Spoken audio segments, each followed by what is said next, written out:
আসসালামু আলাইকুম। তো কিছুদিন পর এক্সাম, তাই তো আমি আমার ক্লাসের উদ্দেশ্যে দিয়ে দিলাম রওনা। অসম্ভব সুন্দর এই ওয়েদারে ড্যামরা স্টাফ কোয়ার্টার থেকে মূলত অসীম বা আসমানি বাসে করে প্রতিনিয়ত যাতায়াত করি। যাই হোক, প্রতিনিয়ত এই বনশ্রী থেকে শুরু হয় জ্যামের নাটক। পরবর্তীতে অনেকগুলো স্টপিসে মূলত জ্যাম জটকে খুব কঠিন ভাবে মোকাবেলা করার মাধ্যমে অনেকটা পরিমাণ বিরক্ত হওয়ার সত্ত্বেও এইভাবে প্রতিনিয়ত যাতায়াত করতে করতে প্রায় অভ্যস্ত হয়ে গেছি বলা যায়। ক্ষণস্থায়ী এই একটা জীবনে আমাদের কত রকমের যে স্বপ্ন, কত রকমের যে ইচ্ছে, দুনিয়ার এই অসম্ভব রকমের মায়ায় পড়ে আমরা যেন সবকিছুকেই কেমন জানি ভুলে যাই। পৃথিবীতে এসেছি আল্লাহর ইচ্ছায়, যাবো তার ইচ্ছায়। তাই তো শত ব্যস্ততার মধ্যে যতটুকু সম্ভব ভালো কাজের মাধ্যমে নিজের জীবনটাকে গড়ে তোলা উচিত। যাই হোক, আলহামদুলিল্লাহ ইতিমধ্যে ক্লাসের কিছু গুরুত্বপূর্ণ কাজ শেষ করে বাহিরে এসেছি মূলত চা খেতে। ইতিমধ্যে লক্ষ্য করতে পারলাম যে পুরো রাস্তাটা যেন জ্যামে ব্লক হয়ে আছে। আর এইদিকে আমি আমার বন্ধুদের পাশে রং চা খেতে খেতে লক্ষ্য করতে পারলাম যে ব্যস্ততম এই মহাসড়কটি যেন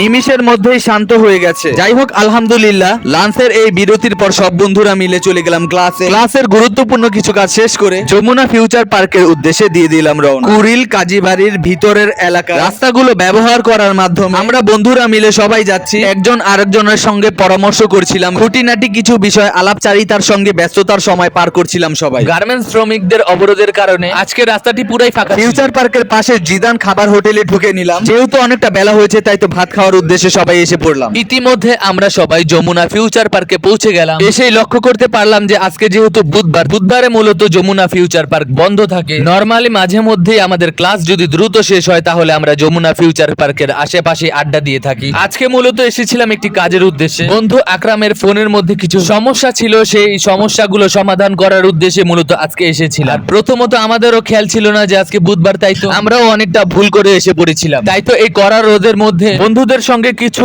সময় পার করার মাধ্যমে মূল প্রবেশদ্বারের সামনে অনেকটা বাতাস থাকার কারণে আমরা বন্ধুরা মিলে কিছুটা দুষ্টুমি ফাইজলামি করছিলাম আর কি। পরবর্তী সময় বাসায় ফিরে এসে প্রিয় চনপাড়ার 1 নং ওয়ার্ড ফুটবল খেলার মাঠে গিয়ে কিছুক্ষণ খেলাটাকে উপভোগ করার মাধ্যমে আজকের ভিডিওটি মূলত এখানেই সমাপ্ত করছি। ইনশাআল্লাহ দেখা হবে অন্য কোনো ভিডিওতে। সে পর্যন্ত সবাই ভালো থাকবেন। আল্লাহ হাফেজ। আসসালামু আলাইকুম।